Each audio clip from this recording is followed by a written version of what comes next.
Welcome to the Fully Integrated channel. Today I have with me Sister Claudette and Sister April, who are going to be talking to us about the Jubilee Year. So if you've ever had any questions about the Jubilee Year, what it is, where it comes from, all those things, they are here to help us. So welcome, Sister Claudette and Sister April. Thank you. So nice to have you here. So why don't you just give us just a quick introduction about kind of who you are, which order maybe you're from, and just how many years you've been a religious sister with them? Okay, so we are Sisters of the Presentation of Mary. We were founded in 1796 by Saint Marie Rivier. So we've been around for a while. And my name is Sister April Miro from Saskatoon, Saskatchewan. And I've been a sister now for 14 years. Wow. No, 10. Well, I've been in community 14 years, but vowed sisters 10 years. That's awesome. And I'm Sister Claudette. I'm also a sister of the Presentation of Mary. Yesterday we celebrated our feast day, the Presentation of Mary in the temple. So we had a great celebration here at Saskatoon.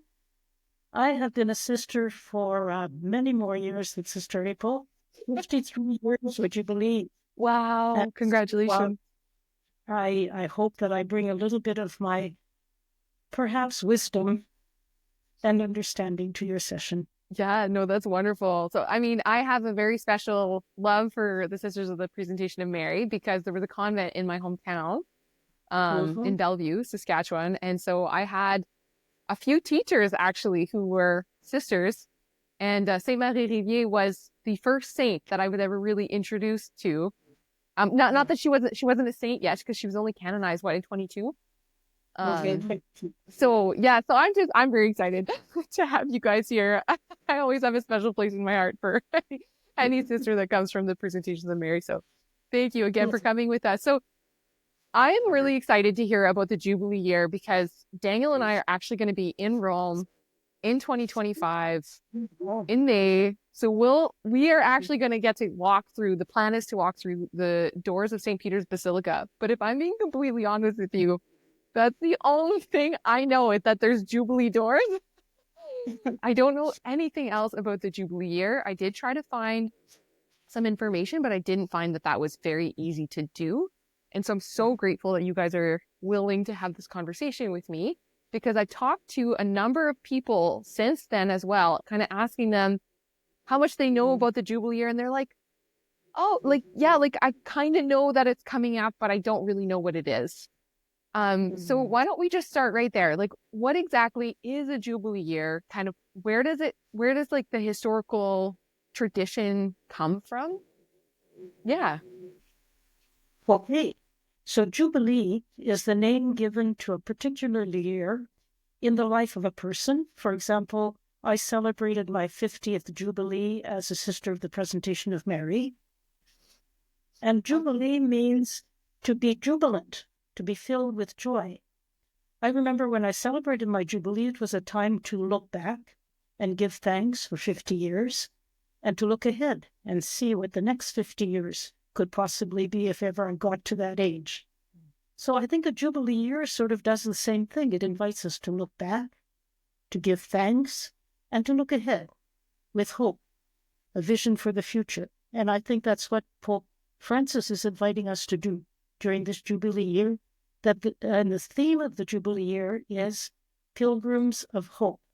So when you go to Rome during the Jubilee year, you become a pilgrim of hope. You can also look in the Bible for the root of a Jubilee year. In Leviticus 25, 8-13 is written, "You shall hallow the 50th year, and you shall proclaim liberty throughout the land to all its inhabitants. It shall be a jubilee for you."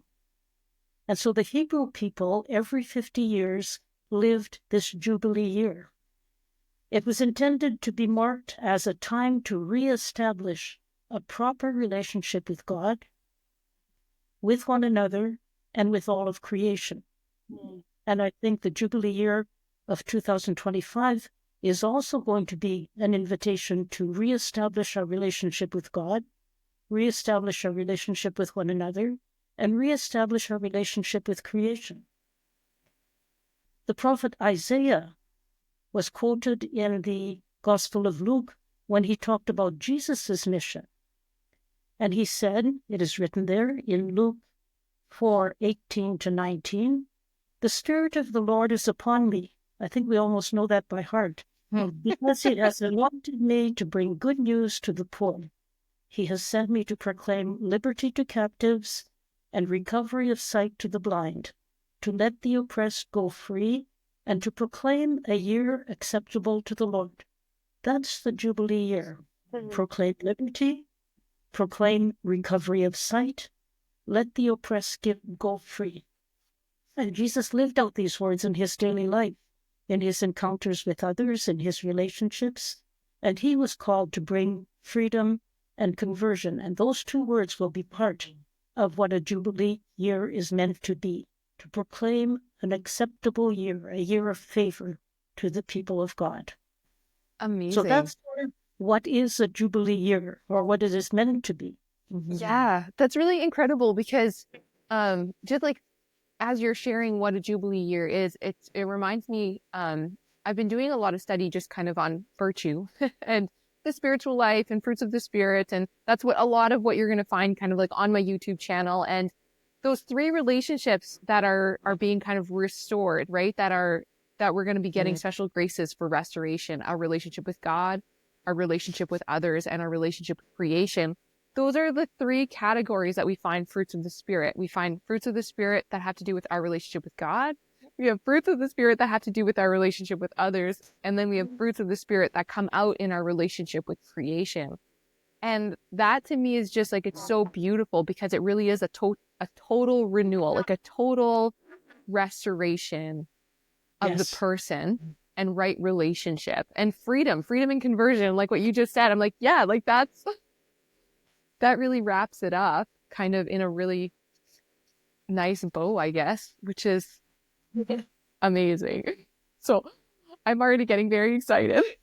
Okay, so tell us like a little bit more about the history of where a Jubilee year comes from. Like what's that history, or the history we have at least in the church when it comes to Jubilee years? So when we look at church history after the time of Jesus, the first time that the Jubilee was celebrated as a universal church event was in the year 1300.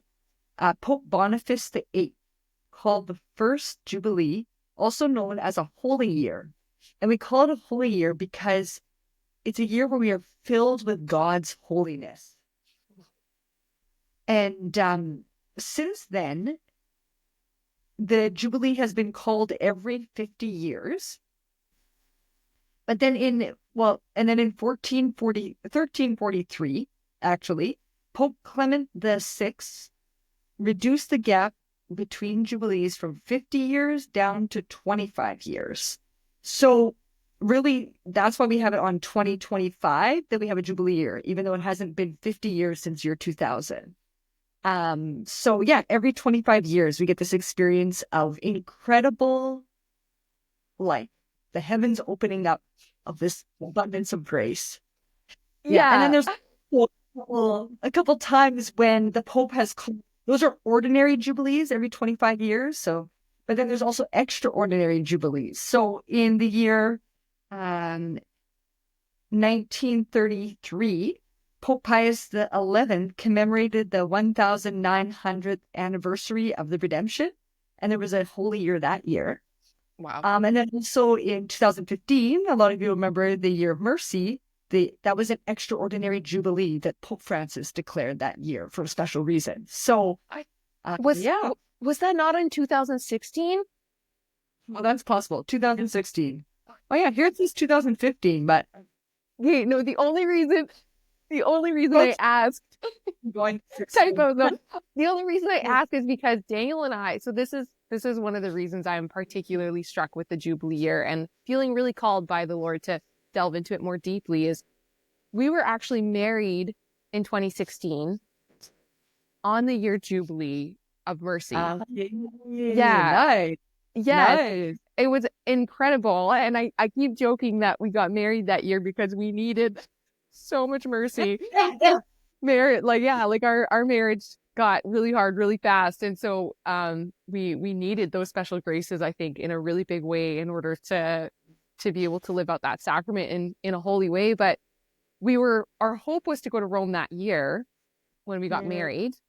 And I actually didn't even realize that the Jubilee year was coming up again when we planned to go to Rome.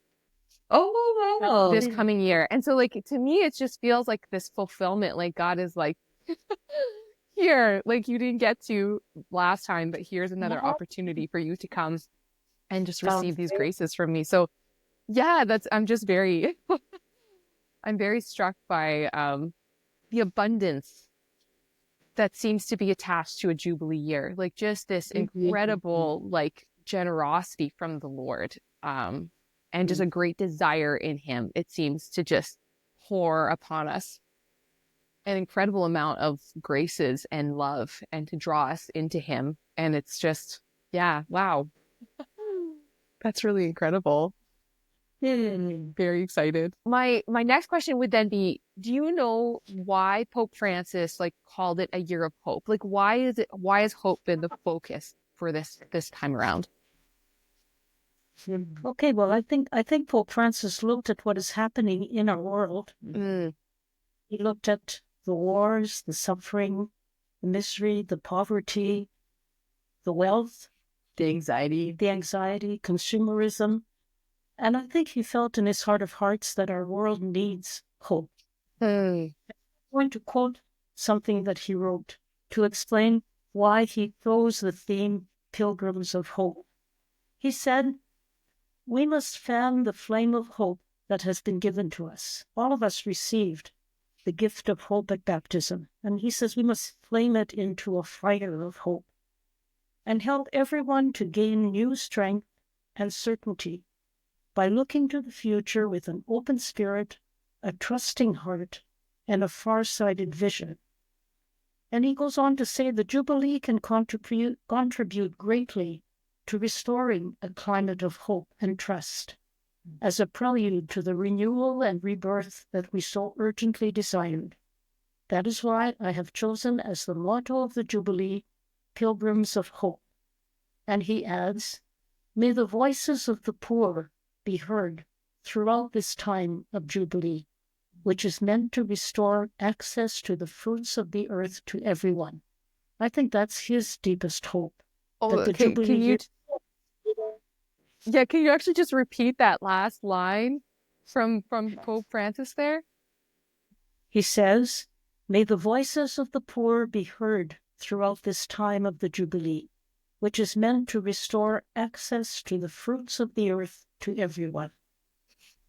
I think he wants this special Jubilee year to be a time of looking and working with the poor, trying to restore the dignity of the poor, bringing peace to our world. I think he could have called it a Jubilee of Peace as well. I think that's a hope that he carries and a hope that the Jubilee year will bring about, I hope. Oh, that would be incredible. Yeah. And I mean, by the sounds of it, like if we as a church really engage with this year of Jubilee, with the graces available through a Jubilee year, I mean, I wouldn't be surprised if we were able to attain that, right? To be able to restore relationships between countries, between churches, even between Christians, between family members. Like, I mean, to me, my mind is just like, the sky's the limit as far as what would be possible for us to attain through a Jubilee year, if we really devote ourselves to living it out and to accessing those graces as best we can. And when Pope Francis spoke of opening a Jubilee year, he wrote a document called Spes non confundit, Hope Does Not Disappoint. Ooh. In that document, it is the opening, he's proclaiming the Jubilee year, and in that document he speaks of hope, and he speaks of all the areas in our world, the signs of the times that are called, that need hope. It's a document well worth reading if you haven't read it. Yeah. You can find it on the Vatican site, simply printed out. It's a beautiful document where he proclaims the year and he invites us to live hope in so many different situations. No, that's incredible. And Oh, go ahead. Oh, I was just gonna say, Rita, I think you touched on an important aspect that we don't live the Jubilee for ourselves. We live it for the world, for the church, for others. So when we're living this Jubilee year, what's going to motivate us is charity.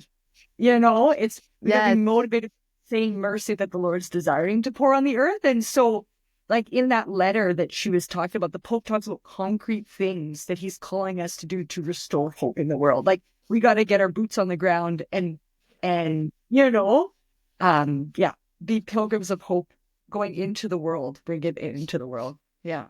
Oh, okay, that's amazing. Okay, do you mind actually, like, are there are there some of those concrete steps? Like, are they kind of ready in your mind? Do you remember some of them? Would you be willing to share? Go through like the different people in need of hope. Okay, so he calls us to discover hope in the signs of the times, and so he speaks of the desire for peace as one of the places where hope needs to live.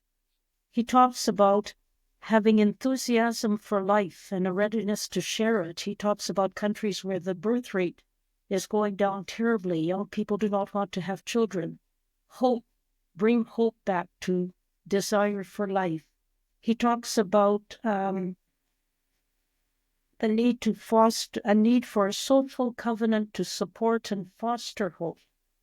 He talks about tangible signs like restoring hope in different countries that are poor, for prisoners, for those who are sick at home in the hospital, for those who are living difficult situations. He talks about bringing hope to young people, youth, who are looking at the world and sometimes frustrated by what they see. He speaks about bringing hope to migrants, to refugees that are coming into countries and have lost hope. He talks about defending the rights of those who are most vulnerable, opening wide our doors to welcome them.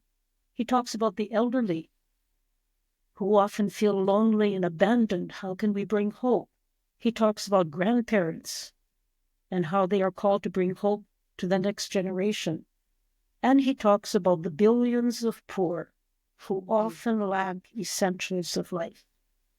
Those are the areas where our Pope is inviting us to bring hope, be pilgrims of hope, as Sister April says, by reaching out and trying to make a difference in our world. Yeah. And I mean, like, it seems like there's just an abundance of ways, really. Like, I mean, he's really opened the door pretty wide for us as Catholics to find a way, right? A way. Obviously, we don't necessarily aren't going to be called to do every single one of those things, but if each of us actually takes time to discern in what way God is calling us to participate in this mission that the Pope has laid before us, we could change the world in a year easily. He also invites governments and countries to forgive the debts of countries who are poorer and who are terribly indebted. And that is rooted in the book of Leviticus, where that is what happened during the Holy Year for the Hebrew people. Debts were forgiven. And so he's inviting governments to forgive these debts. Wow. I don't know if he'll get there, but the invitation is there and what hope it could give in countries. That would be pretty wild. Yeah, we just did Jeff Caven's Bible timeline this past year at school, like at my church, I should say. And yeah, I remember reading about that part in the Old Testament and just actually like being taken aback by how wild and crazy that would be to just forgive, to have all of your debts forgiven if you're in that position, or to be called to like forgive all the debts that are owed to you, and the challenge of that, but also the glory of it, like incredible. I love that Pope Francis was bold enough to just ask it. And he asks that of governments, but we also sometimes have debts towards others, hurts and differences of opinions. And perhaps that's a concrete way of bringing hope into our lives, to learn to forgive those debts as well. This document, I don't know if you can see it, but this is the document that you would want to try and Yes. What I'm going to find. do, what I'm going to do for anybody listening to this podcast episode, I'm actually going to find that document online and then I'm going to link it in the podcast description so that you can easily access it. Because yes, I am definitely going to be praying through that document. Thank you so much. Incredible. It's well worth reading and praying for sure. It Yes. sure sounds like it. I'm just looking for that Bible verse about Yeah, go for it. when there's somebody who owes another person like this great amount, and they come up and they're like, "Oh, I can't pay it." And, the guy's like, "Oh, well, I'll forgive you." And it's like billions of dollars, let's say, in nowadays days. And then and then the guy who's forgiven is like, "Yay," and then he turns around and he's got somebody who owes him like $100 and he puts him in prison. And his friend is then, Yes. and, like, that's a parable for me that captures the essence of the Jubilee. It's like God's calling us out of that pettiness into his incredible mercy. And like that contrast between us and God. And like this Jubilee year is about celebrating and entering into his way of loving and of forgiving and of being. I wish I could find it, but I'm lurking. Yeah. That's actually so beautiful because that has been that parable or story in scripture has also been so important, like critical for me, because it's always been true of me whenever I've struggled to forgive somebody else. The initial call that God always kind of reminds me, and I call those hard graces because they're not necessarily pleasant when you receive them, but they're so important. But he always reminds me of my own need for forgiveness. Like he always reminds me of my own silliness, or well, not silliness, but like my own sinfulness, really. And he's like, "Have I not forgiven you?" And it's like, "Ooh, yeah, that's right. Okay." Like I'm just gonna let go. And it's this, having first received that generosity from the Lord, like is often what I need personally in order to be filled with a generosity towards others. And I think that there is like a reality to that. And there's kind of like, there is both aspects in that Jubilee year as well. It's like receiving graces from the Lord, but almost as a vessel, like as a means of then being filled so full that you're flowing on to those around you, your community around you. And I think that that's a really critical piece. It's like, remembering and first turning to the Lord and remembering that he is giving you, like he's not asking you to give out of your own self, but he's asking you to turn to him, be filled. And to therefore be a vessel of his love and his mercy and his forgiveness and his graces to those around you, which is really neat. Yeah. Beautiful. And thus bring hope. And thus bring hope to the world. Yes, and thus bring hope to the world. Yeah. So like we've technically kind of like touched on this a little bit, but what would then be the best way to start to prepare? So we're just about to get into the Advent season here, which is one of the reasons I wanted to do this too, because I felt like Advent, not only preparing for Christmas, but really leading into this Jubilee year, is it's a great time of preparation. And so what are some of the ways that you would maybe encourage somebody who really wants to prepare for that Jubilee year to kind of step into a place of discernment or a place of prayer? Like how would one go about doing that? Well, I think entering into this year, which is the Pope has declared as the year of prayer in preparation for the Jubilee. So we are actually in the year of prayer right now. And Advent is that time where we're called to enter into silence with Mary. We're called to wait with her. And so I think creating that space in our calendar, in our life, in our heart, in our minds, and even around us, like just making that silent space to be able to welcome Christ and welcome the graces that he wants to bring this year.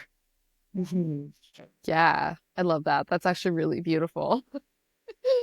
And do you happen to have any practical I'm just thinking of busy moms who are like, how do I make silence in my day when I have kids screaming and crying all the time? But I know that there is a reality in being able to like create even a space of silence in your heart, even if it's just for a moment. But it's like, would you have any practical kind of tips for anybody who does have kind of a very busy, externally loud, maybe life, how to create that kind of a silent space interiorly? Big question.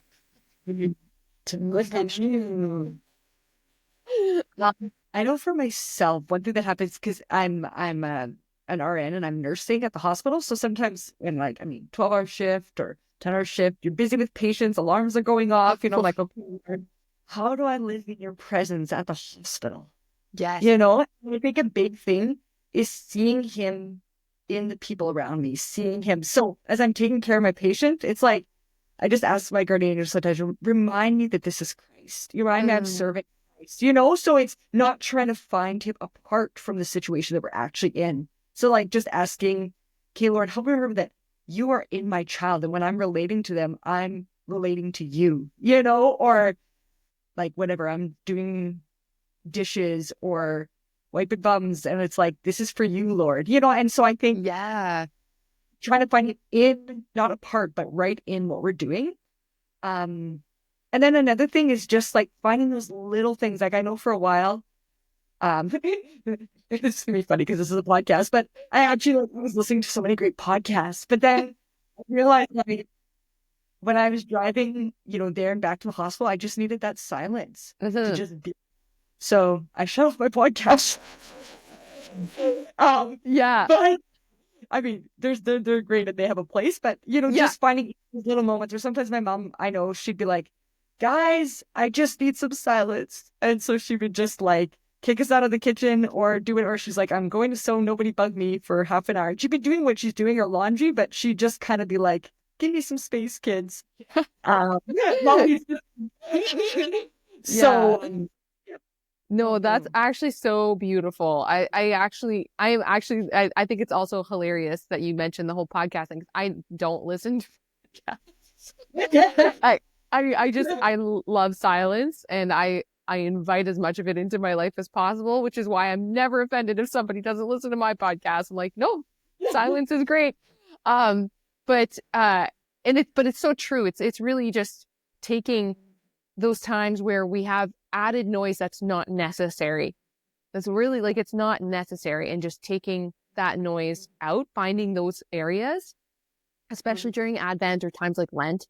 But I really love what you said about working, especially as a nurse, because I think that as a job is very like, as about as similar as you can get to a mom in the sense of busyness and people needing you and kind of needing to rush around and about depending on like crises or that kind of thing. And so that really being able to find Jesus in it rather than apart from it, rather than it feeling like I have to choose between loving my child or attending to my child and or attending to Jesus. It's like, no, actually both are united. And it's actually in that union that the peace will come, because then your heart's not feeling like it's being ripped apart or like split into multiple directions. It really brings a focus. And I think that's that interior silence and that ability to be peaceful in that moment, because there's just, this is the right thing I'm supposed to be doing. This is where I'm supposed to be living right now. And this is ultimately the way that I will be most united to God. And that is like, to me at least, like that really brings a great sense of peace in my heart. Yeah, and I think what you're talking about is really living the present moment. Yeah. Whether it be dealing with a child, whether it be dealing with the sick, whether it be washing dishes, just living that present moment and realizing that God is there and that He accompanies you through whatever that present moment is. Sometimes we're so lost in thoughts and in tomorrow and the day after and last year, and living the present moment where God is. That's where He is. Invited the whole church to live a symphony of prayer before the Holy Year. a year called the Symphony of Prayer. And so maybe we can make Advent our symphony of prayer and really be attentive to the presence of God, waiting for his coming at Christmas. But we know that he has already come and he is present in our waiting. Yes, that's beautiful. And it's the other thing that's really striking me about this is really in preparation for the Jubilee year, which is going to be a year of pilgrimage and a year of mission in a way. But the way in which we do that is by first turning to the Lord and resting in him and restoring our relationship with him and making sure that that's in its right place. And so, yeah, I think it's true. Like really, ultimately, if we want to live out the Jubilee year in its fullness, the way that Pope Francis has set before us, and he has not shied away from calling us to the heights. It really is right relationship with God and finding our feet there, just really planting our feet firmly in his love and in relationship with him. So this is a question definitely personally motivated because I know that there are special graces available in the Jubilee year for individuals as well. Like that there's something to do with walking through Jubilee doors.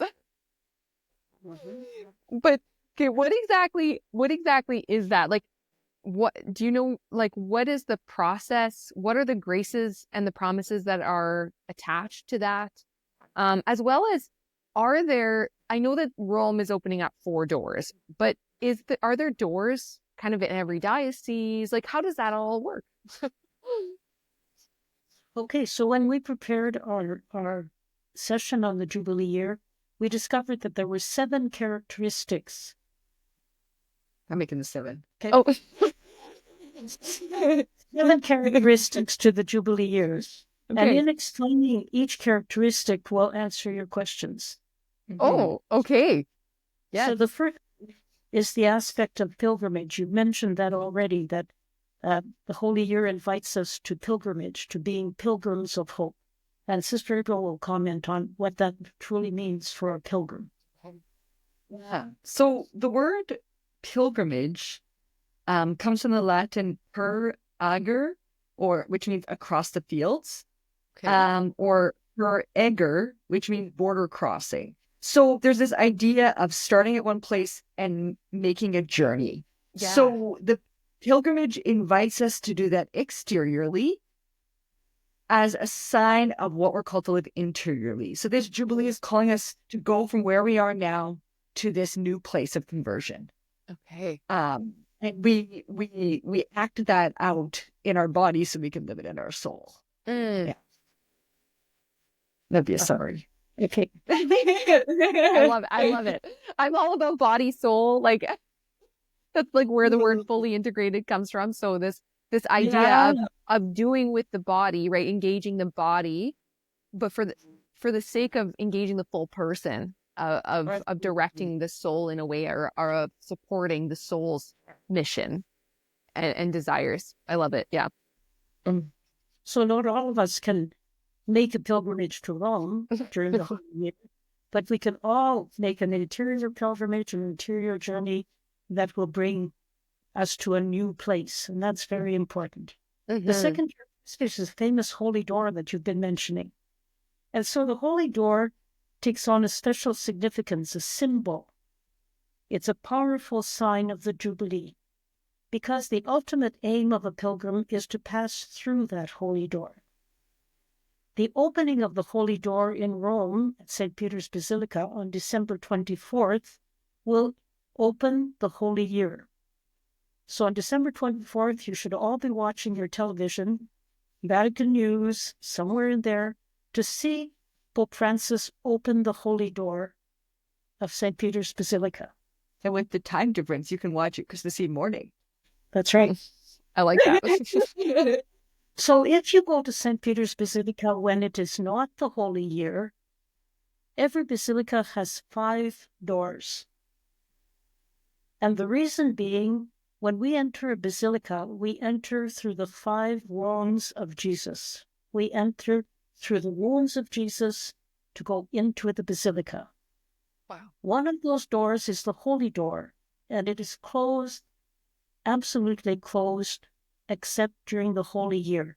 St. Peter's Basilica's holy door is beautiful. It is all sculptured and has the whole story of the history of salvation on it, from Adam and Eve down to the church today. So if you want to Google St. Peter's Basilica Holy Door, go and take a look at it. Yeah. If you're inside the basilica, where the holy door should open, it is completely sealed off by cement. And there's a cross on it. And so before December 24th, the masons will take the cement off. On December 24th, the Pope will knock at the holy door, and it will open, and he will be the first pilgrim to enter the basilica. Wow. Now, why? And then a week later, December 29th, he's going to open the holy door at St. John Lateran. The 1st of January, Feast of Mary, he'll open the holy door at St. Mary Major. And on January 5th, the holy door of the Basilica of St. Paul outside the walls.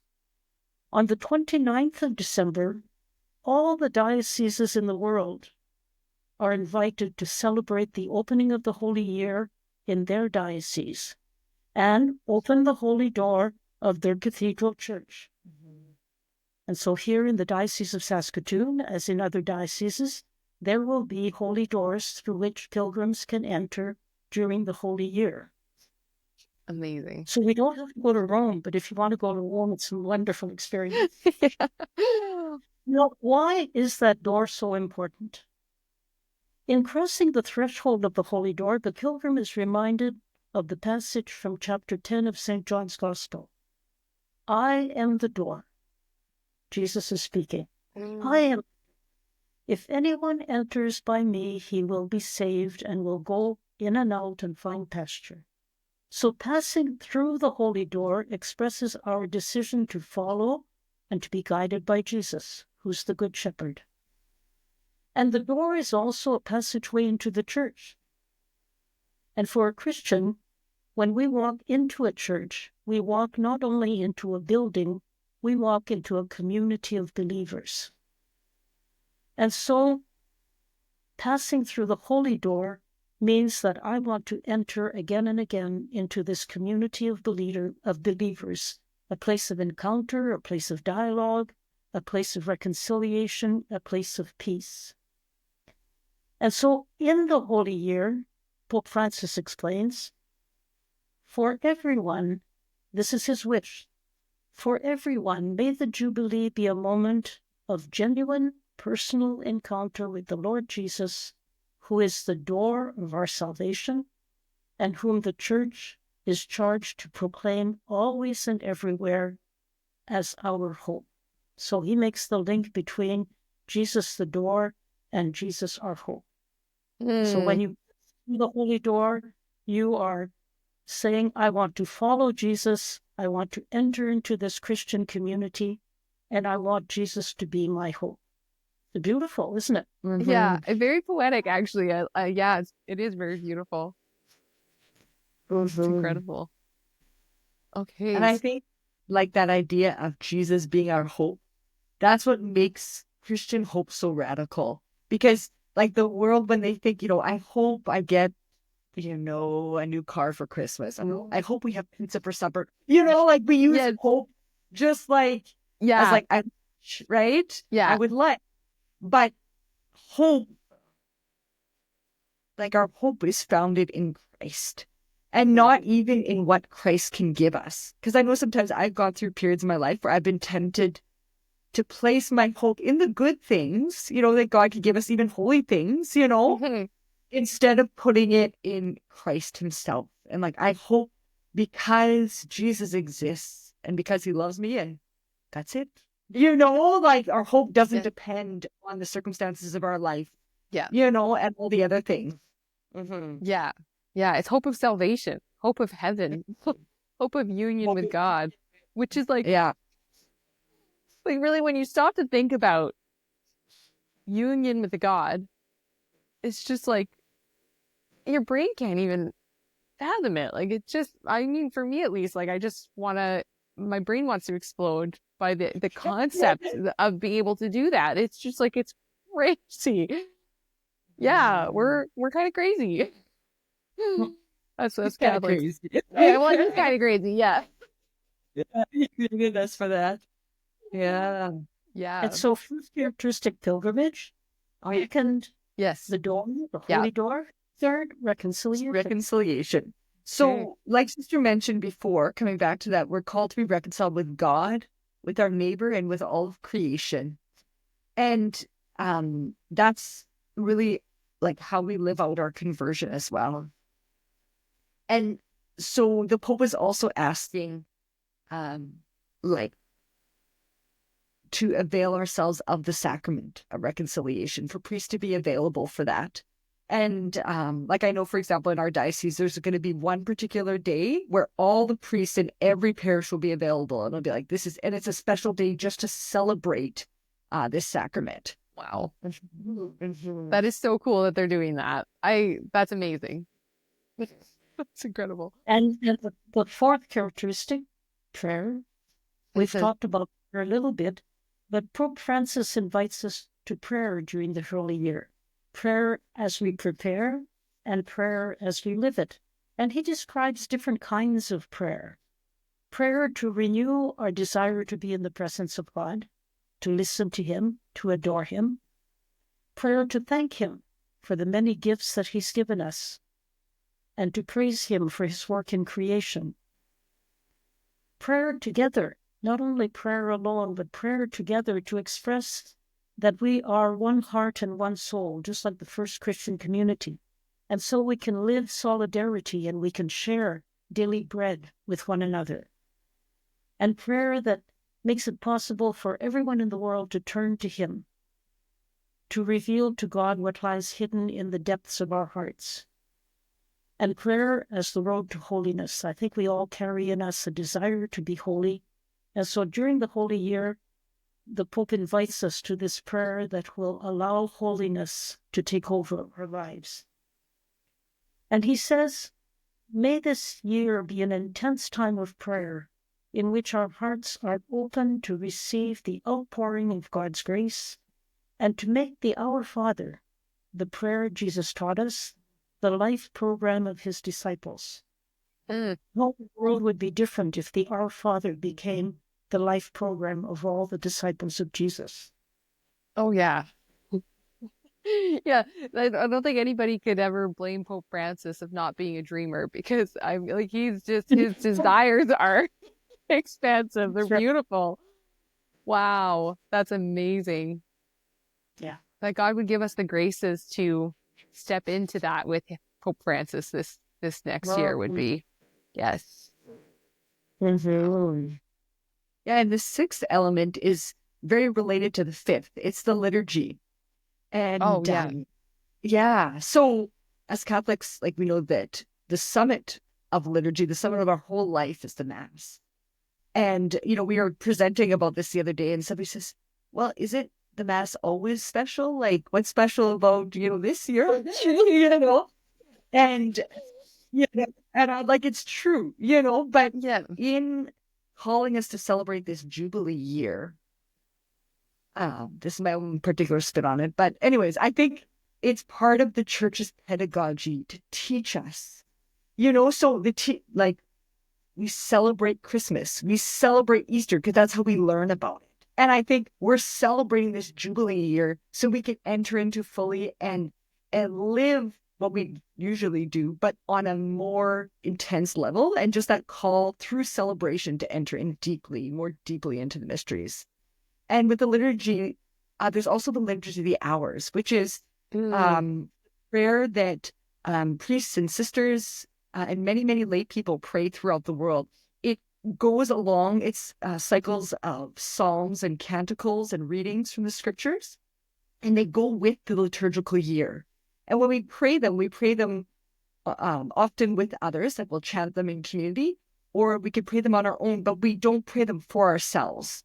They are public prayer of the Church, which we pray for the good of the world and for the good of the Church. So that's a beautiful way to be united, like the Pope talks about prayer together. The liturgy is a powerful way to pray, and to pray the way that the Lord has taught us through his Church.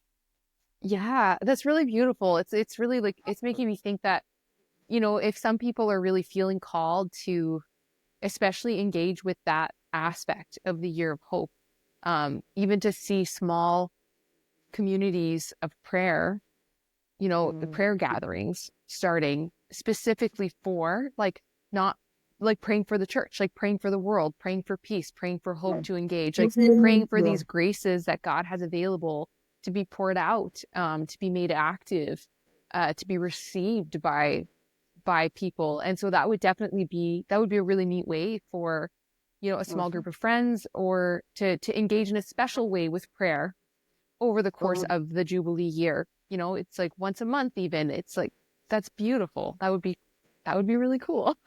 I'm like, maybe I'll try and see if I can do that in my hometown here. And another characteristic of the Jubilee year is the profession of faith. Every Sunday we recite the Creed. Every Sunday Eucharist. But I wonder how many of us really recite the Creed slowly enough to know that it proclaims what we believe as Christians. I believe in God. What does that mean? The Father Almighty. What does that mean? Creator of heaven and earth. What does that mean? And so during the Holy Year, again, we're encouraged to make the Creed our own, because the Creed is a profession of faith. And so I would recommend that we take time to pray the Creed.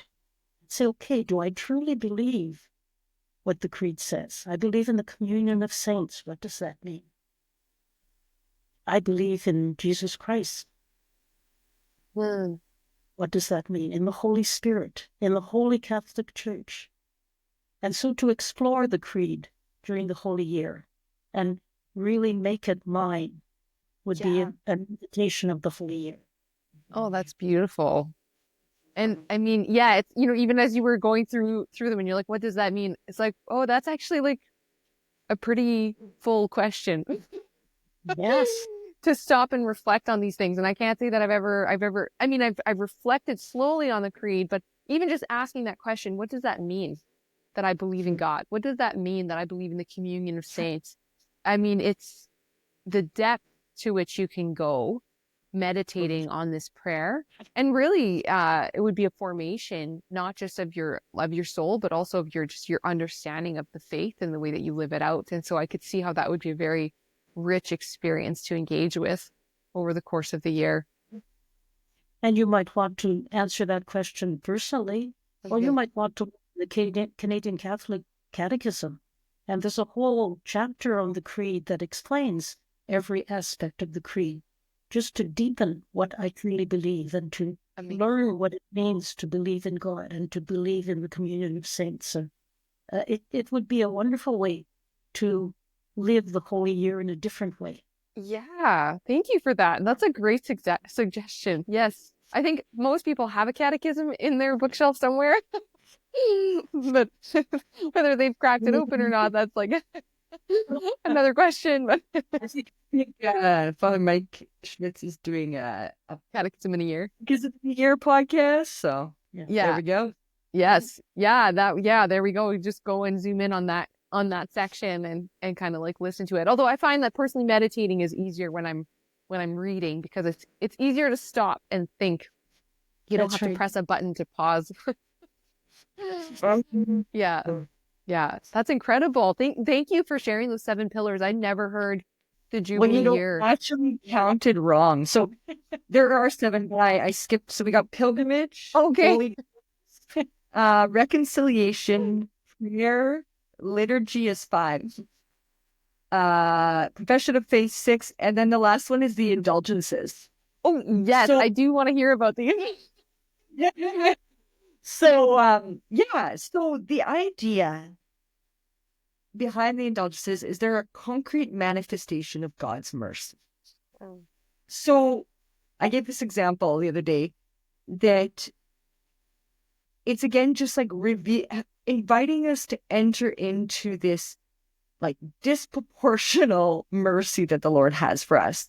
So it's like God's asking us, in an indulgence, basically what it is, for those who don't know what an indulgence is basically asking for grace so that the wound that sin causes to us might be healed. So like, for example, if sin was like, okay, a stab in the arm, sorry, confession, you pull out the knife, you bandage it up, right? It heals to a certain extent. Sister can use her arm again. But there might always be this scar, this underlying weakness. So sister wouldn't be able to hit home runs anymore. She could still, do some things, but no longer hit home runs.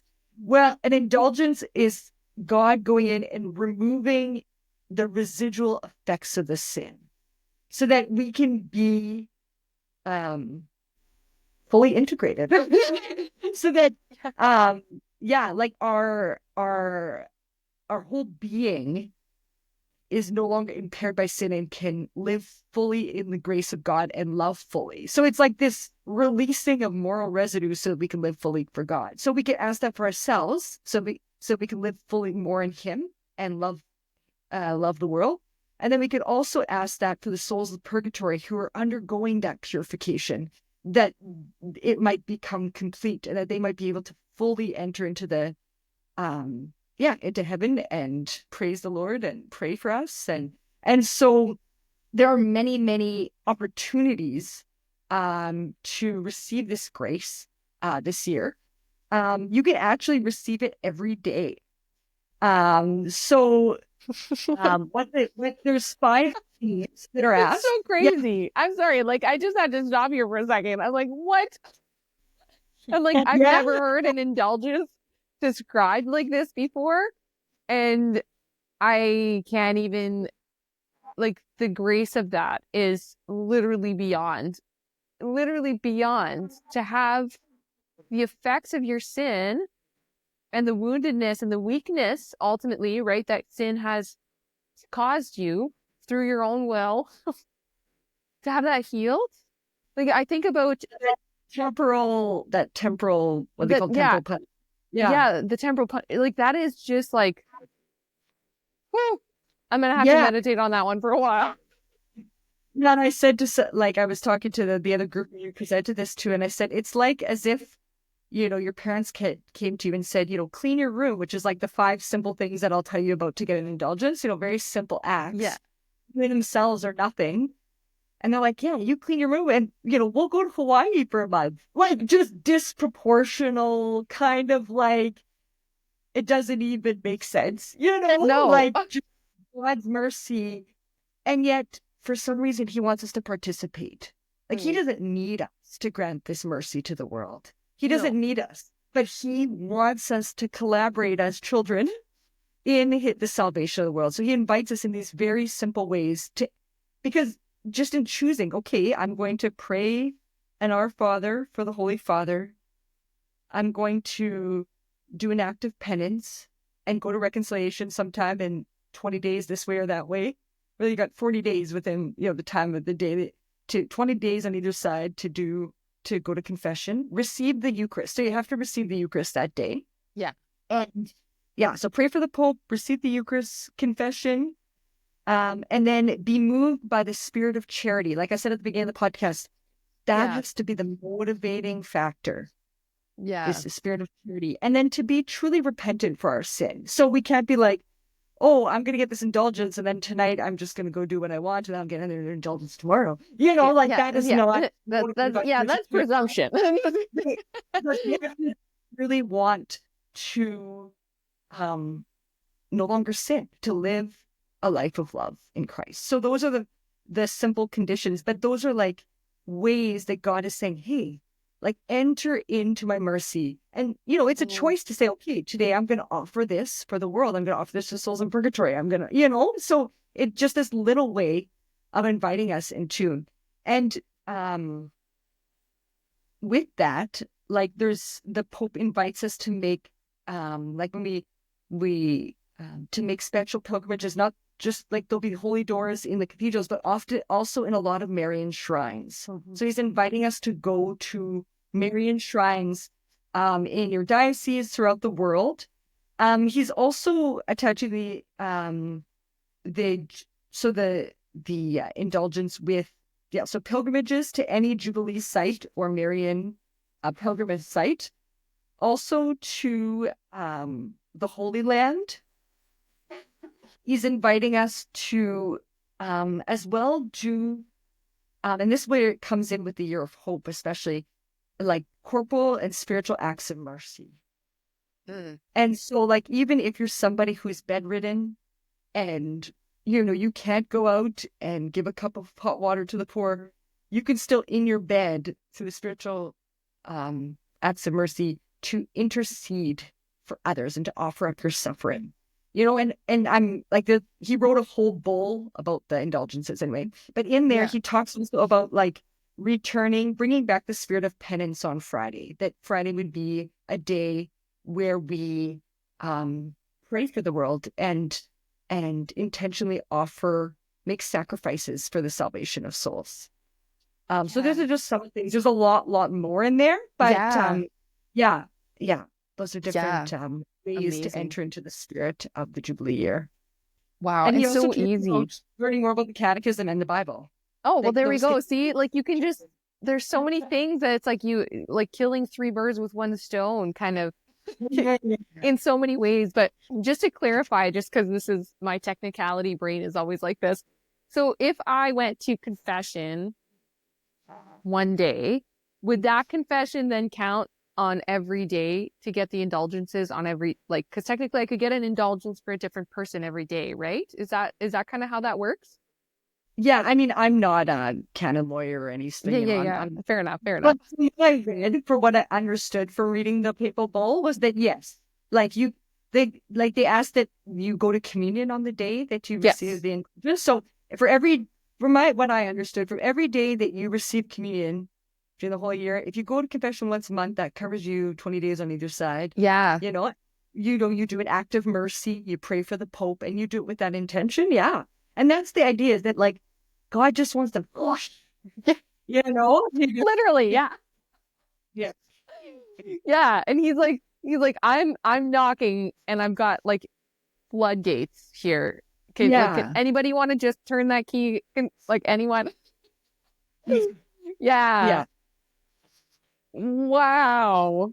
Because like when you think about it, if every faithful Catholic took, well, I mean, okay, let's say we took every single day seriously and attempted to, the amount of the amount of graces that would be released, like literally unleashed onto the world through our small, like, I mean, these are so simple. It's not always easy to get to mass every day. And I get that, but like, you go to mass every week, so you can at least do it once a week. That's still like, it really is transformative. And it really speaks to, I had done an episode in my podcast earlier that talked about actual graces, and it talks about our participation with bringing about God's graces into the world. And this is really participating in that. This is just another way in which we can actively participate, but it is so much greater than what it would normally be on a day-to-day basis because of the Jubilee year. The Jubilee year gives us access to this, like literally this ocean of graces, of special graces. And so everything you do in a Jubilee year, if you're doing it with those intentions that the Pope is calling you to, it's like 100,000 times more, it seems. Yes, and because we're doing it together. Yeah. Calling the church to come together. Yes. Let's come together and intercede. Let's come together and live hope, live charity. Yeah. That makes so much sense. Some of the, and one of the things that we're encouraging, we've encouraged the people that we've been connecting with, is to get, like, we had some discussions after we presented about the Jubilee. Yeah. We did some small group discussions about how can we together concretely bring hope to the people around us. So we're launching a new project anyway. I don't want to say too much about it, but wow. Because so that's an invitation I bring to people, is like, get together, in small groups with friends and see how can we together be pilgrims of hope and bring hope to people this year. Amazing. Through our prayers, through our works, through all these ways. Yes. Yeah. Amazing. Amazing. I'm so, yeah, my mind's going a mile a minute. I've so many ideas in my head, but this is so incredible. A part of me is just honestly a little bit frustrated with, well, not frustrated with myself. That's not the right word, but I've now lived through 2 Jubilee years because the last one was in 2000. And so I was 10 years, and I remember this banner that was in my church all year round, l'année jubilée, like, or whatever. And I remember looking at that sign and seeing the word Jubilee, right? And just getting excited, like just knowing that there was something about this year of Jubilee that was important, but really not being given any information on it or not being formed, at least not at my level, at a 10-year-old level. And then in 2016, when I got married, there was another Jubilee year and I participated a little bit more, but still, like, I mean, I had no idea. I had no idea. Like, you guys are just opening up my heart and my mind and my eyes to a world of possibilities here of what's available to us through Jubilee Year. And I'm getting very excited. So yeah, yes. So it's important for us as Catholics, like we have the means, especially through social media and different things, to like follow the Vatican website. There's a podcast you can download called Jubilee. Do you want to show them the podcast? What's it called? Jubilee. It's an app. Oh, it's an app, not a podcast. Okay. It's called Iubilaeum 25, and you can download it on your phone. A lot of the information that we gave, especially those 7 characteristics, are there. What is happening in Rome right now to prepare for the Jubilee is there. All the different gestures. It's wonderful. You can follow very, very closely the Jubilee year. So it's called Jubilaeum 25. Perfect. Yeah, I will put anybody listening to the podcast, I will put a link to that app and the name of the app down in the description as well to make it easy to access, because I love that they did that. That's so great. Wonderful. And also, if you look on the Canadian Catholic Conference of Bishops, their website, they have a whole section on the Jubilee year that explains the Jubilee year, that says what will be happening in Canada for the Jubilee year. So that's a very, very good place. Diocese. Yes. Okay. So especially if you're looking for information that's like particular to your diocese and just understanding what's happening in the Canadian church in that particular way, that is a fantastic. And I'm assuming that, like, if you're in the United States, that the UCCB would be the exact same. That would be kind of like your go-to place to find some information for, like, your country would be your country's bishop association. That's right. Yes. Okay. And Conference of Bishops. There's a theme song that's been translated in many different languages. It's beautiful. It's a beautiful theme on hope. And it really shares the spirit of what this year's about. And the logo, you can go deep with the logo. We actually did some group sharing, just seeing what people saw in it, and then looking also at what the intentions were with the artist. You go deep with it. Yeah. And you will find on that app, you'll find the logo, you'll find the theme song, you'll find the reflection that the artist who created the logo, what the symbols mean. It's very, very well done. That's amazing. No, thank you so much for giving these resources. Because it makes it so much easier to find good information, like really, and the fullness of the information that you need in order to participate, just as a lay Catholic, right? And it does seem like they've gone quite a ways to make it as accessible as possible, which is fantastic. Yeah. And I think too, like, one of the things that we've been doing as a community is how can we apply it to what we're already doing in our spiritual life? Because I think a lot of people struggle with, there's another thing. Yeah. They're just like layer upon layer. So like one of the things that we're doing is we're integrating it sometimes into our exam. So at the end of the day, when we're reflecting on our day, one of the questions we ask ourselves is how, have I been a person of hope? How have I brought hope? So we're already doing our exam, but just doing it with that spirit, Yeah, or that's like brilliant. Looking in our ministry, how are we bringing hope through what we're already doing? Or what are we called to do more? And, that kind of thing. So how can you integrate the year of hope, the year of mercy already into what you're doing in your life and just give it that spin, that little, like, so I think of the Jubilee year as like, I don't know if you guys had those little cars that went around the tracks. And they would be like, a place where like the little speed up zone. So it'd be like a little spinning wheel. And once the car got up to it'd speed up again. And then it would kind of slow down by the end of the track and speed up. So like the year is that little, in our spiritual life as a church, Yeah. So yeah. Yeah. No, that's so true. And like, I love that idea of just kind of even just one question, like to add in your daily reflection in your prayer time, just to call you back into that heart of being a pilgrim of hope, just to help, because it's so easy to get lost in the day to day and to just kind of forget that you've set an intention and forget that you've been called to this mission and to this pilgrimage. And so, yeah, just like a simple question once a day. It's like, how have I been a pilgrim of hope today? Or how can I be a pilgrim of hope today? And engaging with the Lord in that. It's just like, okay, Lord, like how are you calling me to be a pilgrim of hope today? Help me to see, help me to recognize those opportunities that you set before me every day. Right. It's so simple. It's not like it's going to take you, it's not an hour of prayer and meditation every single day, but it's enough just to kind of keep you engaged on a day-to-day basis. Even writing it like on your mirror or like somewhere where you're not going to forget, where you're going to see it every day. Yeah, I think that is a really good idea.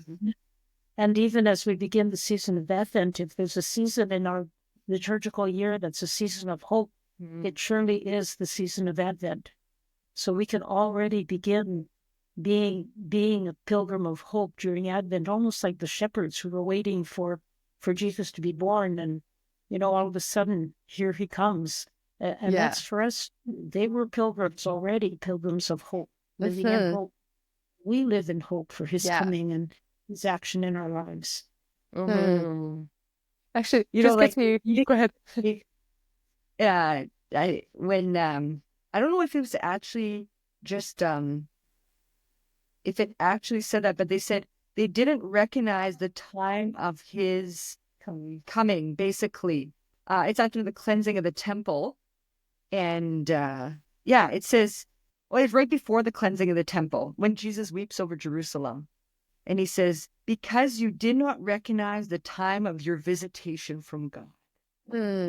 So we're called you said Jesus coming, but he's coming to us every day. And do we recognize his visitation every day? Like Jesus was in their land, but did they recognize the Messiah? Do we recognize him in our daily life? Do we recognize his visitation? Yeah. Ooh, yeah. I don't want to be the cause to make him weep. Yeah, we want to make. Yeah, no, that's amazing. Beautiful. Is there anything else that's coming to your hearts or your minds about the Jubilee year that you think would be important to share that somebody would need to know or want to know? Have we covered it all? Well, I think what I would like to say is that, and I think I mentioned it at the beginning, most of us will not go to Rome for the Jubilee year. Yeah. And so you might say, well, a holy year in Rome, a pilgrim in Rome, I can't do that. Yeah. But the holy year is for all of us. And we can all experience that pilgrimage, that interior pilgrimage, a pilgrimage to a Marian shrine, a pilgrimage to our cathedral church, to enter through the holy door, to live the experience of reconciliation, to live the experience of prayer, to live the experience of the creed, the indulgence of our God during this year. Don't wait to go to Rome. Yes. Live the holy year wherever you are as pilgrim. Yeah. No, and thank you for that, because that was actually probably one of the most exciting parts of what you guys were saying, at least to me, was that I can start living out that Jubilee year.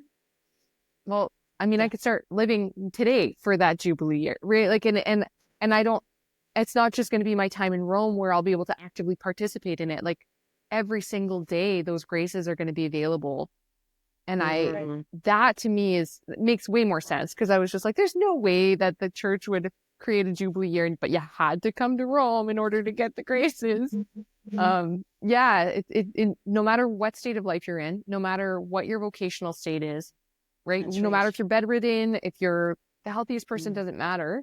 You can fully participate with the Jubilee year. That's right. Yeah.